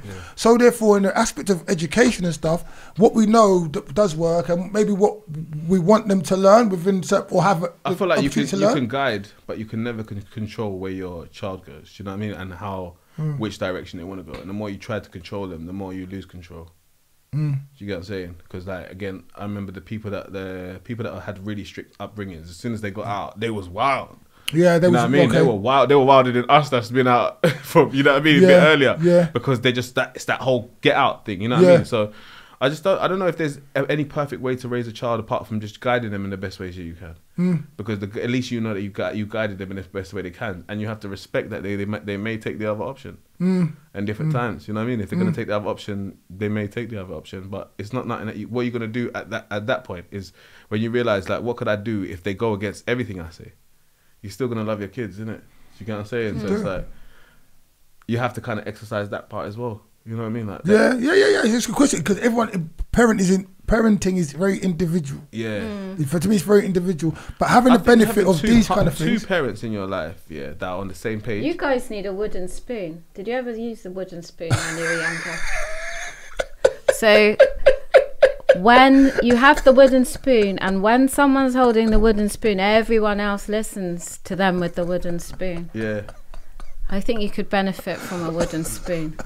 Can I just say, as a black woman in here, the amount of times you guys have spoken over me, and I'm talking about a book about people with suppressed voices, and I think that we have to listen to each other as much as we talk. No, that's true. I can't remember a good quote for that, but in the book, I think you could benefit. I think part of our culture. Do you agree with me? But I think they could definitely. And if you invite someone to talk, let them speak. Let them speak. But I think you understand part of our culture is how we talk, and we're not as all well spoken as you. What's this got to do with my accent? What's listening got to do with accent it's etiquette? And I think you're assuming aspects of my culture as well. I didn't say nothing about it. You are by my accent. You are. I said no. I said that we're not all as well spoken as you. Yeah. In our culture, we're a bit loud and. You don't know where I come from. You don't know all of my roots. I didn't say that. But all I know is that we all don't. It's a very low majority of us speak as well as you. Yeah.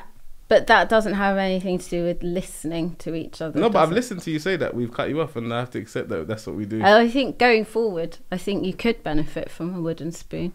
Depends on how it's used. When I was young, right? You know when I was young, right? The wooden spoon, I used to get lashed with the wooden spoon. When you said wooden spoon first time, I thought you was going to say I get fed with the wooden spoon. No. No, but the wooden spoon for me was that. Yes, it was like, go and get the wooden spoon. Basically, we need 1 minute, please. Can I talk, please? No, I'm talking. No. Prime example. Come on, man. Let me talk. Oh, my God. Oh, my God. No, I'm just joking. No, listen. Now, Jess, to be fair, I'm not being a wanker, but I have to say, I think more time, he's spoken over you more than I have today. Yeah, I'm going to watch that. And I'm not trying to point cross things, but this is our process. This is how he speaks. I understand him. This is the first time you're actually meeting him as well. So that is fair enough to be saying the thing as well. And I know, wait, man. I can't help it. I know you can't. Yes, it's my alpha ways. He really can't. Certain times you put some of the things back. I've had to say to him, like sometimes like, allow me, let me talk. Now I've forgotten what I was going to ask. But anyway, let's go on to the next part that I was going to ask you anyway. Because I was going to ask you about any new projects you've got coming up. Yeah, you're still writing now, right? I'm always writing. So I had decided to go down the path of self-publishing. So this is self-published. I have a publishing company called Talawa Publishing. I know, wait a minute, you can speak. Raise your hand if you want to talk. I'm only joking. Anyway, I have a publishing company called Talawa. Am I really wanting to talk? Oh, means I'm power hungry. He said it was me a minute ago, didn't you see that? What did you want to ask me? No, I did ask you what your other projects were going on. You was talking about being self-published, and you decided to self-publish with Talowa Books. That's the first thing that she said. I was listening to what you were saying. What I wanted to ask you was, because a lot of people are out there, authors, first-time publishing, or they've got the literature sitting on the shelf, or they're thinking about just moving forward, and just that one thing, whether to self-publish or publish, is one of the greatest obstacles in them getting their book out to anybody, and like covering that last hurdle. What advice would you give to those people there? Because you self-published, because I want to publish. That's the only reason I want to jump in. And sometimes, sometimes, like, forgive us as well, because I'm saying to my friend, sometimes when things jump in my head, if I don't get it out straight away, I lose it. And sometimes that's why I open my mouth and talk. I'm not trying to be vindicated from talking over anyone, because I think there was an etiquette. I'm not making no excuses. I don't care. I don't care. I know that the way my mind works, the way I talk, like sometimes I'm like, no, hold on, put a pin in it. And I lose things so fast. That's why I have to get it out. And you, like, when we talk, things get in my mind. So go on. That's the only reason. So I don't think it's the whole wooden spoon thing. I don't think it will work here as well as it works in meetings, but it will still work. Okay, so what do we think we're communicating to other people when we speak over them? What do we think? Do you want my answer to that? Yeah. I just gave you the answer to what I think has been communicated. The fact that I'm very excitable, almost for want of a better analogy, a chihuahua. The second thing that I love, I get ignited by certain things that come my way. So I'm not sitting, I'm just not dormant. He says something and I react to that, and I react to that. There's a reaction to what's going on with you. Now, the only thing I need to learn is to control my reactions and to respect the other people in the room. Now, this whole forum of having a podcast is for those things, because some people have no control. Some people have great control. Some people can't construe information, some people can. So you see how we're talking now? You see this particular podcast now? See the fact you told us off and you're listening avidly and I'm talking to you right now? This is going to make for good watching, and it will help educate us later on. So and that's my explanation. Like, they do it all the time. I'm glad someone told them. It's really bad. Okay, I'll answer that question. When you talk over people, if you imagine the air to be a space, we're talking about flattening hierarchies and things like that. You're saying what I have to say is more important than what you're saying. Whether you recognise that's what you're doing or not, that's what you're communicating. Definitely. And it's not nice. But in a I think we have to be aware of that, to give everyone their space. But you see what you just did there? You was powerful enough to shut me down to still can finish what you were saying, right? Yeah. You didn't just stop because I was speaking. Yeah. I did find the empty space to cut in because I know you're aware of that. So, but you will still make sure that you're strong enough to get your conversation across, right? Yeah, although I'm just come on. Look, I don't feel like I have to fight to talk. I do it with my words. No, you're right. But I'm saying, like, let's just forget. This is a general conversation. This conversation that we're having is just it's a podcast. It's a general conversation. Yeah. But in spaces of a conversation, like, and where you need to be heard and need to be respected, you do need to have a certain level of authority when you're speaking. And that sometimes comes within cutting people, because people will cut you within conversation. I don't need to fight to be heard. That's what I do through my writing. So I didn't even think I was fighting until you mentioned it. So all I can do when you mention it, all I can do is talk over others to be heard. I don't. You do it as well. I need to do it. I'm doing it right now because it's my only means of being heard right now. I feel. So no offense. So you understand what I mean? No, hold on. You have to be like that. You just said you're doing it right now. Hold on, Jessica. 1 minute. Because that I feel offended by that right now. Because you say you feel that's your only means of being heard. That's bad. You give that bit of a martyr now. We have listened to you here today. It's not that we haven't shouted over you constantly. So that's not fair. Because I really maybe thought, I just write to be heard. And people usually listen to me. But this is how you run the ship. When you watch this interview back, you'll see points where both me and him do shut up. Granted, we both talk a lot, but I guarantee when you watch it back, you'll be like, oh, okay. And when you start talking, and I've closed my mouth and he's closed his mouth, and I've noticed those two things. But let's move on. Okay. So what are we asking me? You're asking me about new projects, and then you asked me about the traditional route of publishing versus self-publishing. So in terms of new projects, as I was saying, I've got a publishing company called Talowa Publishing. Do we know what Talowa means? Yes. Did they sign you because you were little? It's my company. It was a joke. Did you see that? Did they sign you because you were little? Oh, I didn't hear you. You see? Okay, yeah, so Just to show you I knew it, man. You know? Yeah. A little bit of... Yeah. So Talawa means Big. It's about size, but it means, you know, you can be small but mighty. That's what I said, little but your Talawa. Yeah, little but Talawa. That's why I was like, did they sign you because you was little? If you didn't notice that, So Jamaicans often say that about themselves. Yeah. So little but with Talawa. Yeah. You have to say the saying to the people. Yeah, we're little but with Talawa. So I was planning to just continue on the self-published route, but now I have an agent, so I'm re-angling a lot of my material, but it's still about my own stories and my own culture. So some of what I've written is about Windrush. At the moment, I'm actually doing some reviews for the Tate. Can you imagine? I've been commissioned, which is quite good.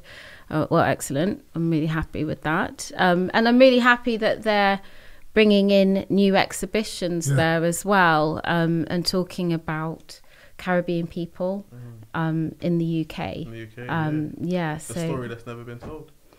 Yeah, hasn't been told enough. Are you part of the Windrush experience? Do you know about this term Windrush? When I say that, again, same way how I feel about black. Do you see what I'm saying? So I'm like, just in terms of what they would say, like, are you part of the, you know, even the Windrush experience in terms of them losing some people's details? Oh, no. But I want to humanise the Windrush experience. And I think if people knew the individual stories, but when I'm asking you, do you know about this term Windrush? Not everyone knows that the actual ship, the Windrush, was initially a Nazi ship that took Jews to concentration camps in its former life, and it was claimed by the Brits after the war. You don't know that, do you? I do now. Yeah, go and look into it. It's very interesting. It's quite fascinating, and I don't want to compare the journeys, but when we're thinking about issues such as race, and also, you know, people not knowing about their destination and what they'll be facing on the other end, it's quite saddening, the energies and histories of those journeys. Definitely. So we don't like to talk about Windrush in our house. Don't really like to talk about Windrush on our show. But okay, so I just had to ask. That wasn't for you. That was for them. Like, I'm glad I did, because you educated me. I didn't know anything. I didn't know any of that. So I've been educated. So I'm glad that I even. Yeah, we're all in a state of schooling, aren't we? Exactly. Life. A never-ending schooling. Life never ends. Never-ending schooling. So self-publishing versus publishing. What are you asking me? So should you self-publish or should you publish? Or can we get him signed by Talawa? who? You could. You could. You don't know. Could. It's her company, so we're talking to the CEO right now. So it seems. Self-publishing versus publishing, the benefits and the pitfalls. Do you have ebooks by any chance? Yeah. So have you got more ebooks than you have physical? So this Talawa Publishing was really a vehicle to get my own work out there. But I've set it up as a vehicle to publish other stories now, although that's not my main aim. My main aim is really to focus on my own writing at the moment, and I'm super busy with that. But if if I see something that I think could work, and I can market it and endorse it, then so I wouldn't rule it out. Okay. Publishing and self-publishing, the pitfalls and the benefits. Self-publishing is a lot of work, and I think before anyone embarks on self-publishing, it's really, you don't see them anymore, but do you remember back in the days you used to see, you know, these one-man band people on the corner, and he had the mouth organ and the cymbal and everything. That's self-publishing. It's good because you're in control of the process. Every single every single aspect, the paper quality, where it was printed, the artist, the cost, each page, the font. Yeah. I know, you know, You birthed it. And the quality of the book. You don't even think about all of those things until you're paying for it. It's a lot. The paper and material. I really thought about the quality of my book, actually. But yeah. You may have never heard of certain things. Like, you know what I mean? Yeah. But I mean, in terms of having untold stories in the mainstream, I do think that this is a good route. Self-publishing. Yes, it's a good route for people to go through if they have exhausted a lot of the other channels as well. So if you can't get an agent and you can't get a publisher, I don't think there's anything wrong with self-publishing. But if you want to just be in control of the process, that's... What do you think about the ebook? Sorry, I don't ask you a minute ago, but what do you think about the whole ebook industry? I don't know enough about it to comment, but I think it's great that one of the major costs with publishing is printing. So because you were talking about independent. I think it's great if you can reach a vast audience and make some money from it. Then yeah. What's your favourite genre of writing? For he asked you another question. Can I ask that? For me, writing or reading. Oh, that's a good day. I should have worded it better. What? Oh no, I feel like I'm under manners. Sorry. I saw you're bright. I'm taking it. I'm respectful. You know what? I appreciate that. Yeah, it's not a problem. I appreciate that. Improve as a person. I'm gonna rewind this back though for both of you. Yeah. Since you made your comment, both of you have spoken over me, but I'm just sitting here watching very calmly and not saying anything. I'm just letting you know, innit? Yeah, but carry on, please. It's live talks with your family, please. Her, not you. Oh! Is that how it is? Yeah. No, I'm joking. Go on. Where was you? What's the question you going to ask? Because you changed my question slightly. What are your favourite genres to read, and what are your favourite genres to write? Ooh, it depends, you know. I wouldn't necessarily say I've got a favourite genre to read. You romantic? Sorry, something was stuck in my throat. I have phases. Do you like crime? No, I generally don't some people like that crime. You know what I mean? There's people that like crime, but there's people that like reading. Crime. But the thing is, when you get a really good writer, they could write about anything. There's a writer called Chimamanda Ngozi Adichie, and she wrote one of my favourite books, Half of a Yellow Sun. I can read anything by her because she's just amazing. Yeah. So you have a favourite author? No, I don't. No, you don't. I don't. And in terms of what I write, do you like a bit of action in your movies? And I mean, of your because to me, when I see books, I see them as movies as well. And a lot of books get made into movies. So do you like? Are there elements that you like when you're reading? Do you know what I'm saying? Do you like it to have a bit of this, a bit of that? What other elements? I just like it to be well written. Okay. So it doesn't matter where it's going. Not necessarily. And sometimes it's quite interesting because the thing is with language, it's about, you might have this particular term. You know what I mean when I say this, Ayo, that you've read something in a certain way many times because you know the way that words work. Yeah. And then you might read something. For example, I wrote, this sounds really big-headed, but I wrote a rainbow of blues, right? So we all know what a rainbow is and we all know what blues are. But if you say a rainbow of blues, it just, you can understand it's this whole gradient of blues. Yeah, do you know what I mean? Yeah. Blues, yeah. And Zadie Smith does that. I don't know, lots of writers do that. And it's, for me, that's what's, I love that little wordplay. You're good at wordplay. I try. But yeah. Do you take to movies in the same way? As books?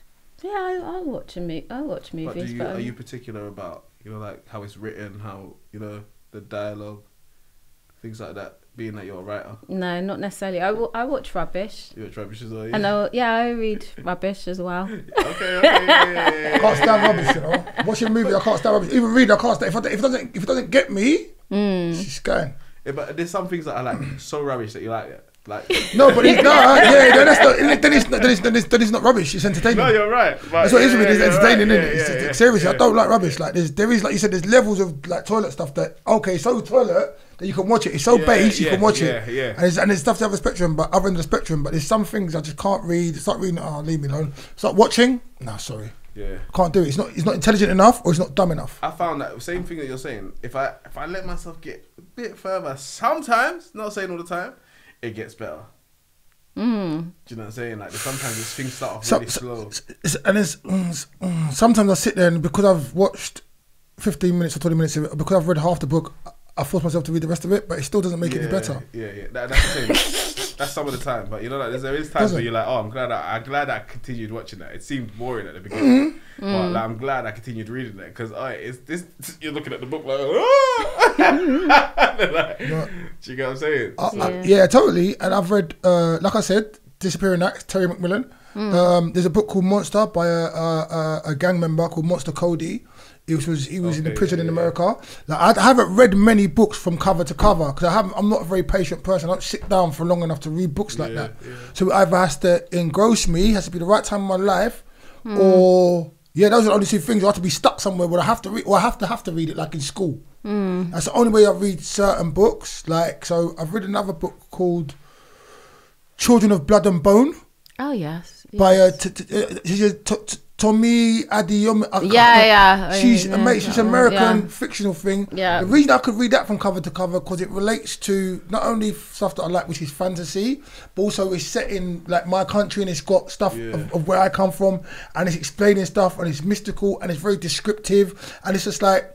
So she's got a series of 3 books. Yeah. I've read the first one. I bought the second one. I'm halfway through the second one. Even though I kept putting it down, I'm not going to let the book beat me. I've got Machiavelli. I've got I've got so much books at home that I read. Like I know. Philosophy, Marcus Aurelius, Plato.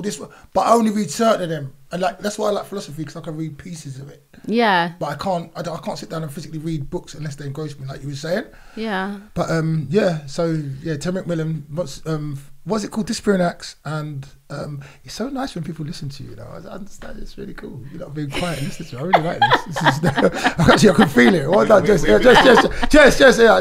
Thanks for you made a difference today. And then he shouts at you to spud him. It's called a listening show, not necessarily a talk show. A listen show. Well, that's what maybe something that you could start. The listen show.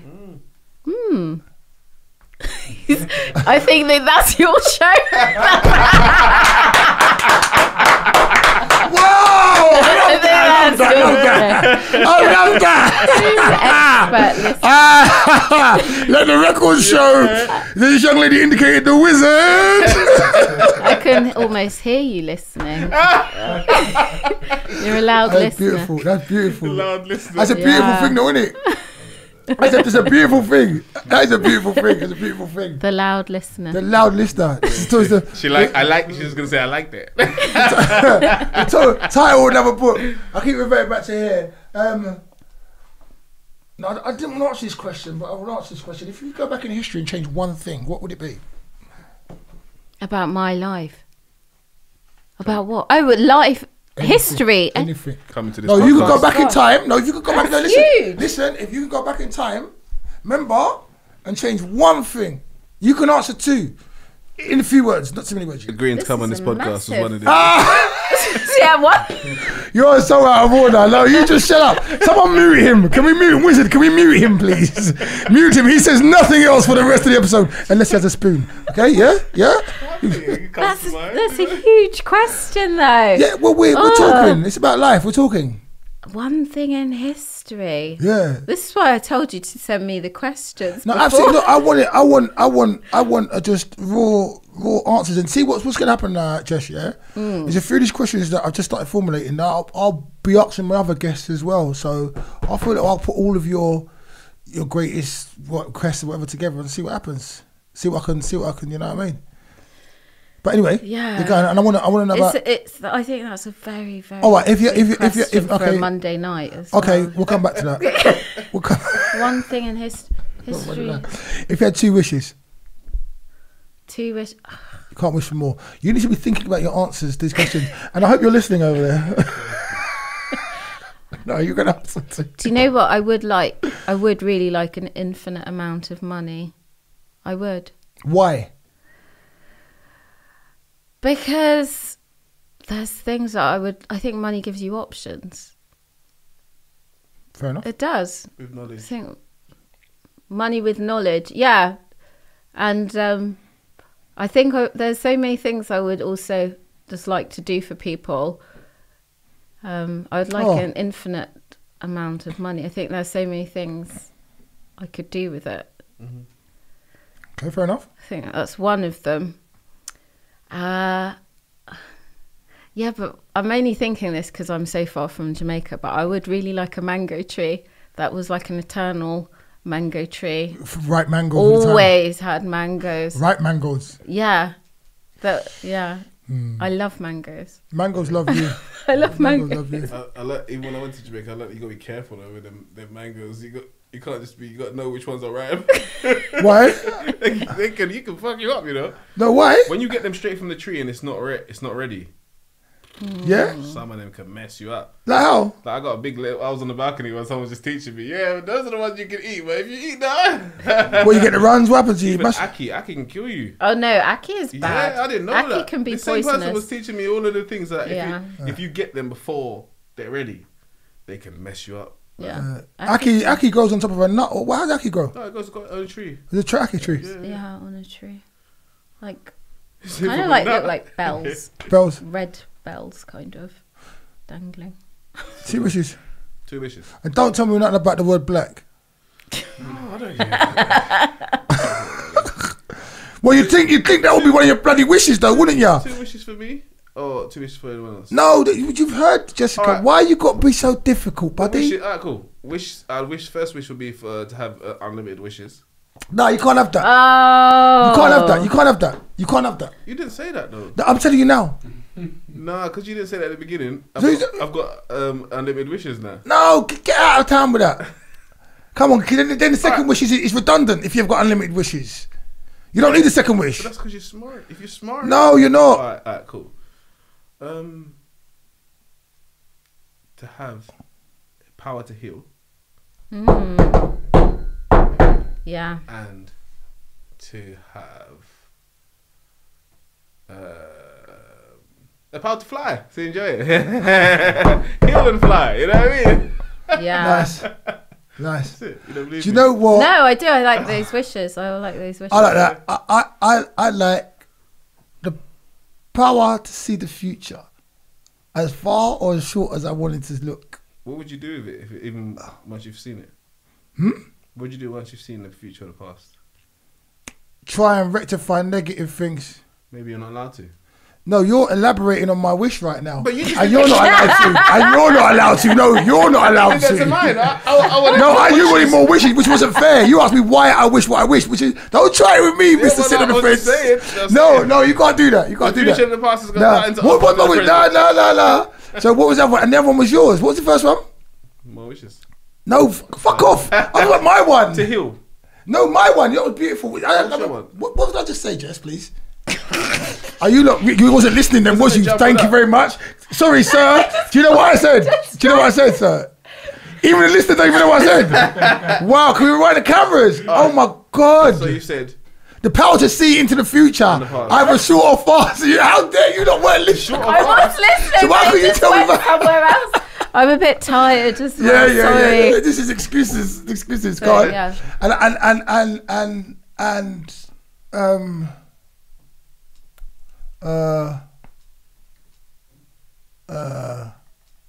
don't know. Yeah, it's probably the power to breathe underwater.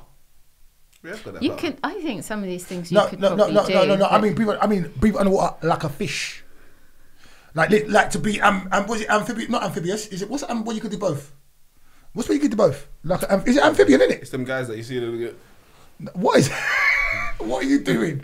That's how the guys that walk underwater. Have you seen the petrified water culture of people that live like on the ocean? Yeah, I've seen them. And they go underneath the water. I've seen that. Yeah. And they go hunting in that really deep. And their lung capacity is greater than most people's lung capacities. Yeah. They could, like you said, and like Navy SEALs train themselves to go underwater for long periods of time. But I want to have the ability to breathe underwater. Like those guys. I'm scared of water. That's why I'm really scared of water. I'm petrified of water. And one of my biggest fears is drowning. Do you want to be a merman? What was that? look at the world through magical eyes. Yeah, See she's got magical things. shade in her. And everything will be magical. I've known her for so long. She got peer shade. Don't worry about that. But smooth shade. Smooth shade. Look, he's throwing his shade at you guys. You see that one as well? No, I liked it. I actually like it. I like to be. It would be cool, just like for a few days, to be a mermaid, just for a little while. I've written some poems about that. Would you think the greatest? Shoot the video. The greatest. What do you think the greatest book Jamaican mermaid ever written was? Wow. What do you think the greatest book was? I was trying to make you talk over me. No, Jamaican mermaid. It's the whole thing. Hey, you look like it's the whole thing. You can play the mermaid. Play a mermaid. Yeah, you can. I'm going to take that as a compliment. Of course it is. You know, like the beautiful mermaid that comes out with dreads as well. But she just got the mermaid stuff at the bottom, you know. Well, there is. I think that the sirens aren't the mermaids. They call it the River Maid. They talk about sightings of mermaids Calypso. in Jamaica and the rivers. Yeah, and they Calypso. say don't look at her because Calypso. she can do things to you. Yeah, Calypso. like she's got magical powers. I'm on. I believe some of these things come from somewhere. Calypso. I know. Yeah. Mother of the sea. She can do anything she want. Till you want to me. Calypso. Watch out for her. There's a new role in Jamaica. She coming for you. Yes. Sorry. That's storytelling. Yeah, okay, that's good. I like it. I think the Rasta Mermaid was better. The Rasta Mermaid. Okay. Storytelling. You as well. Storytelling. Is that a way to change the information that our children have these days?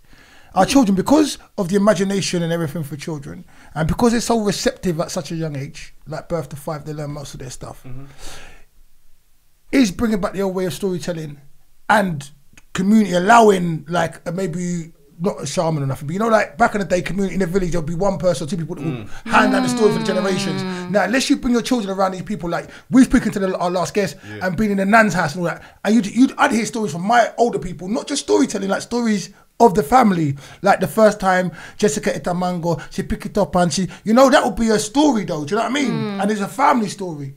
Storytelling, do you think we need to bring back the actual storytelling just for everybody, like basically initially as well, just us, the stories that you're like kind of they're passing down of, just us telling. I don't feel like that's storytelling. That's but go on. That's passing down. Like storytelling was like just you might sit around a fire and just hear something but you know when you sit with elders it's like is that storytelling? It's storytelling because what I'm saying, for me, there's information passing, but there'd be like Christmas or whenever, just whatever the text is. But you've got people who wouldn't be in the house or wouldn't be around each other. Like your grand's come over, this one's come over, this one come over. All the kids are around, and your mum just decides to tell you a story about something. Like you're eating bread. I remember when you was 7 months old and you was trying to eat a nut, because there's stories, and the stories will only come out because everyone's sitting around, and the more people sit down and listen, like the kids. And they wouldn't hear grandma's stories and the way she talks and the things she's coming out with. Like I was saying, do you think we need to bring that back? How can we bring that back? I think it's very important. I think it also fights this whole media thing, because I know even now, not that you lot are really interested in me, but even now, if I go in a room and I'm telling someone a story and I'm animated enough and it's engrossing them enough, they want to hear the story. Children want to see stuff like that. Even adults will be happy to see something that's like, and you know what? It was really cold, and oh my God! But do you know what I did? Do you know what I did? I hid. Do you know, just stuff like that, but where you can interact with people, because the whole interaction is gone. So I don't even know what my question is anymore. But do you think we should bring back storytelling? Yeah, and if so, how do we do it? To be honest, I think in our house, you know my parents. Yeah. We love your parents. We always tell stories. Yeah, love your parents. We always tell stories. Yeah. In fact, my next book, it is about the stories that I've been told about when they came over from the Caribbean. Beautiful. And I do think, it's important to, transmit knowledge like that. It's just about speaking, really. Yeah. Communicating. Yeah, definitely. Yeah. Definitely. And it is important to recount those sort of lived histories not just be relying on textbooks, but, you know, like my dad will talk to me about how London was when he first came here, and how it was like a bomb site, and he talks about the dances they used to go to. I'd love to hear about all that. See, that's that's important. Just salivating, yeah. There was a series done by Steve McQueen. Yeah. Small Acts. Yeah, very good. My little cousin was in one of the. Oh really? Yeah. Steve McQueen, the actual Steve McQueen. Where they made him like dyslexic sort of thing. Oh yeah. That's his. That's he was very good. Yeah. He was really excellent. Yeah. But he was part of the. I watched the whole series because he was part of it. Right. But that's the only show that I've actually seen that has a little slice of that. We need to make a show. Black history in the UK. Yes. And the viewpoint. The viewpoint is really important. I think they did quite well with that. You know, like, I don't always say that. You know, because I always feel like they slightly take it that way or that way. But I feel like this series addressed things in such a good way. You know, like it wasn't too that way or too that way. If you know what I mean. You know what I'm saying? It just had a good balance, and it shows you even when the dances. You know what I mean? Like, and there's tunes that you heard your parents play back in the day. You know what I mean? Like silly games and all those tunes. Silly games. So that's a good track. I can't sing it. You know what I mean? Like, it gave you a little. You know what I'm saying? Insight. Because I've heard stories, but it was good to watch something put together. Do you know what I mean? That showed it. Do you know we should try and put something together. No, but definitely. Yeah, definitely. As a collective, maybe we can change the narrative. Yeah, no pun intended. Definitely should. I think that this is the thing. I think that, you know, as a writer, I think it's important for me to be involved in publishing. And I think if you're an actor, I think it's important for you to be involved in all like the production side of things and the script writing, particularly when you're black. To me, that's sort of what I was talking about in terms of occupying space and reclaiming narratives. I think that's part of the process, definitely. You also have to follow whatever scripts that you're given to by whoever's giving them to you. Exactly. Basically. Yeah. And Marcus Garvey was big on that. Do you know what? Yeah. I love that as well. Your quotes, Africa for the Africans. And what was the other one from Marcus? Which Bob Marley sang in his song? Oh, well, Bob Marley said, emancipate yourselves from mental slavery, none but ourselves can free our minds. But I can't remember the exact Marcus Garvey quote. But it's along those lines. He said it was all about the mind more than anything. Yeah. Do you know what I mean? And I feel like a lot of slavery is mental slavery. Yes. Of course. Do you know what I mean? More than this story that they tried to make us hold on to. And Colour Purple and them shows, you get what I'm saying, that make you feel like you're like really low at the end of it. And there's too many of our shows that either show murder, like you said, or show like broken down families and show. Do you know what? That's why I really like Fresh Prince of Bel-Air, and I feel like people didn't really respect Fresh Prince of Bel-Air for what it was. Yeah, it's a light-hearted comedy, but it also shows a black family in affluent, affluent black family. Yeah, affluent. and I really like that about It's Fresh true. Prince. Do you get what I'm saying? A solid family. Yeah, solid affluent. family. Like he went to his uncle, and Uncle Phil was always giving him nut gems. Yeah. You know what I mean? There's always moments where Uncle Phil dealt with situations that, maybe in our culture, but he dealt with it in a way where it was still light-hearted viewing, where some of our shows are very depressing and very dark. And very, so I laughed. like I cried. The whole trying to, the sexualizing of it, or whether it's that way or it's that way. It's just that there's too much sexualizing at times, there's too much murder at times, there's too much this and that. Positivity. So it's nice when it's just light-hearted. But I would wonder who wrote those shows, who wrote what the characters say.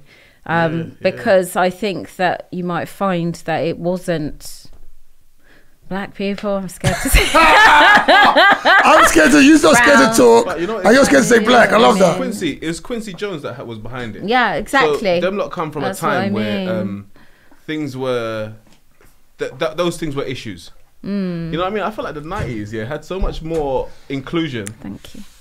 Than even now, because like when we go back to the 90s, we talk about like even Real McCoy, we could talk about the A-Force, we could talk about in the House, we could talk about Fresh Prince of Bel-Air, we could talk about the Bill Cosby Show, we can talk about. Don't talk about Bill Cosby Show.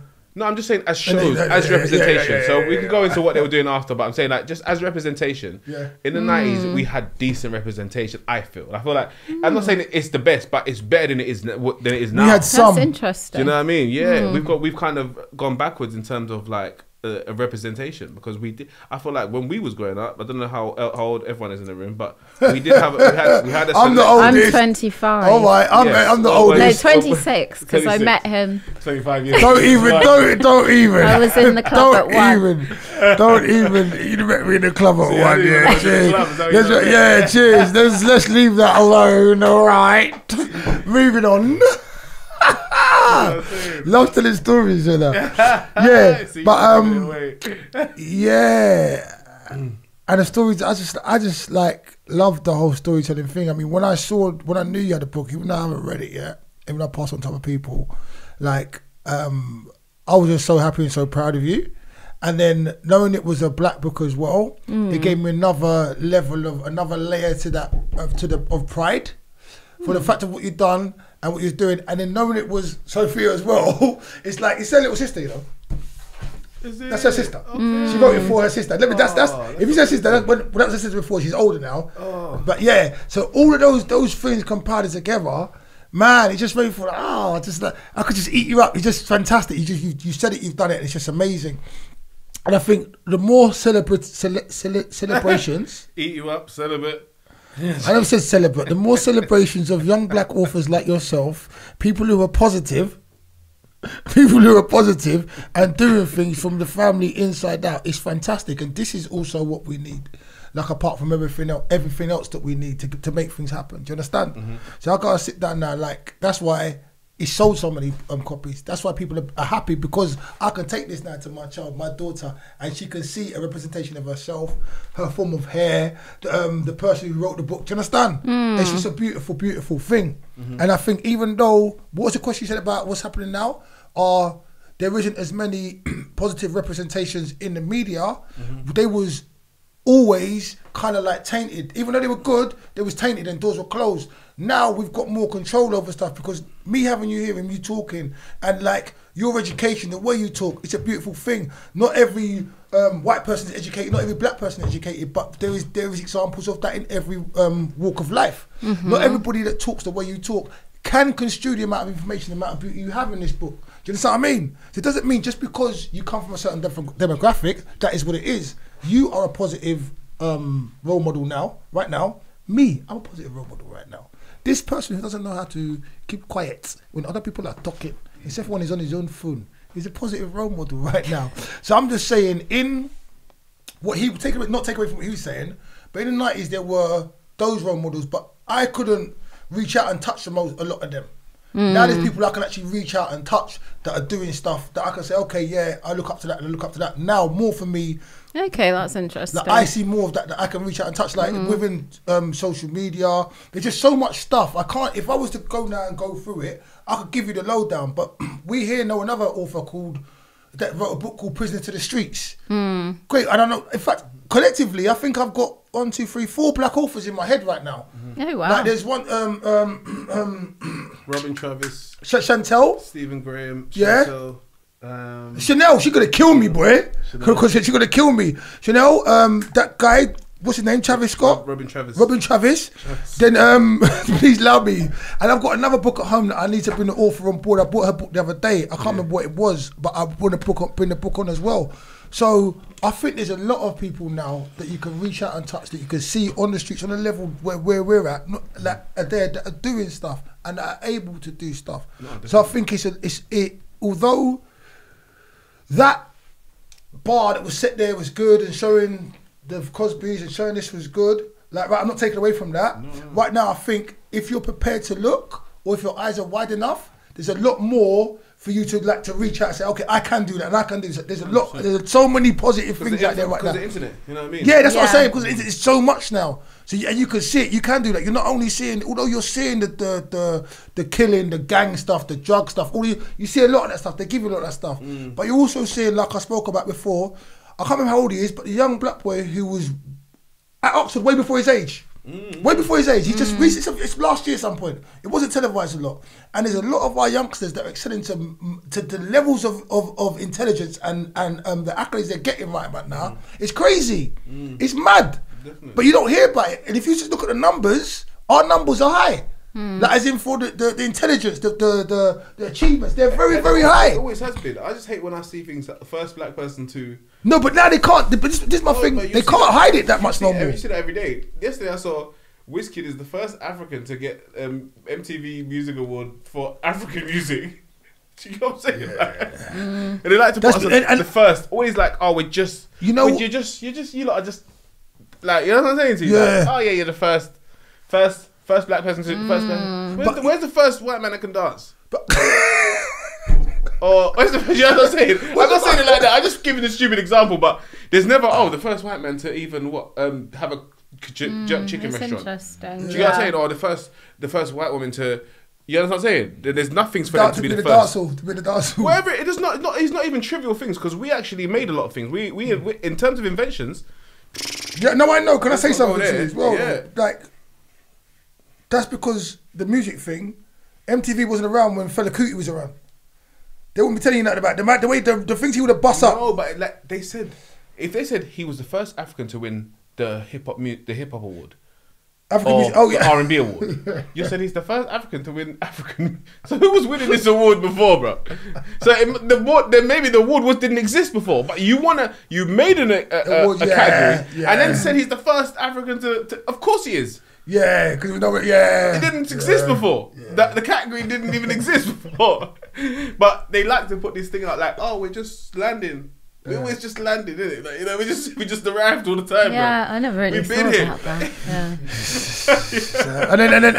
and then some people be like, yeah, it's the first one. It makes sense, but you're not really looking into reading subtext. That's why when I was talking about the Stan Lee thing, and she said, yeah, but because I understood what you meant, because like Black Panther, they're trying to give us and how everyone was so, but for something that's given to them, rather than, you know what I'm saying? Like, well, there's so much things for us to be proud about, other than a movie. But when the Black Panther thing, it became almost like a marketing strategy for us to be.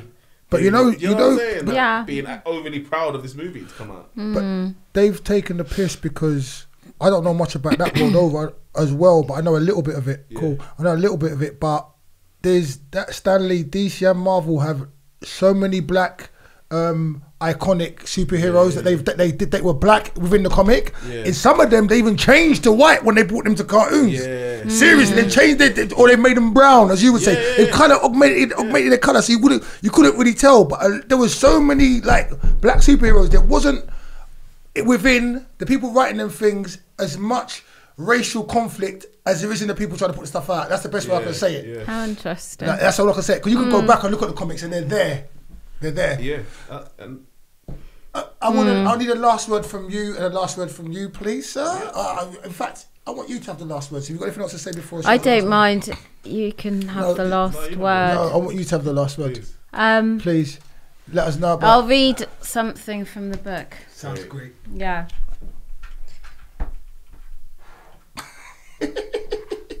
So, this part of the book is about when Sophia, the main character, thinks back about what has happened during the book and the characters that she's met. And really, this is what the book is about. Up above, Sophia thinks of her mum and realises what respect and unity have in common. Sophia knows it is love. Love washes your hair and combs through the tangles. Love is joy.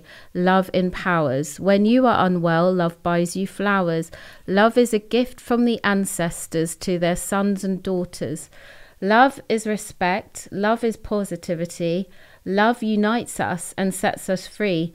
Love connects all living beings. To give and receive love is the answer to everything.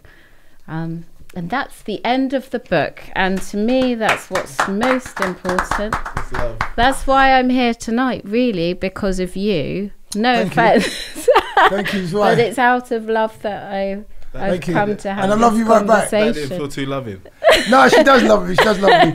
New love. New love. Old love and new love. Yeah. To my lovely audience at home. I think that's why this book's doing well, because the main message is just love. It's very simple. That's right. Very simple and important. Important to remember. Yes. The importance to of be love. loving and to love. Thank you, Jessica. Like a book title in So itself. I want you to The importance of love yourself. Yeah. No, love yourself. Love others. I love you. She loves me. He loves me. The wizard loves me too. Come on. Be happy. It's I love another everybody episode too. of Live Talks with Fawole. Jessica Wilson, voice behind the camera, and the wizard. done. Thank you so much for coming, Jessica. Oh, I'm glad we made thanks it for to the end. having me. Yeah, come on.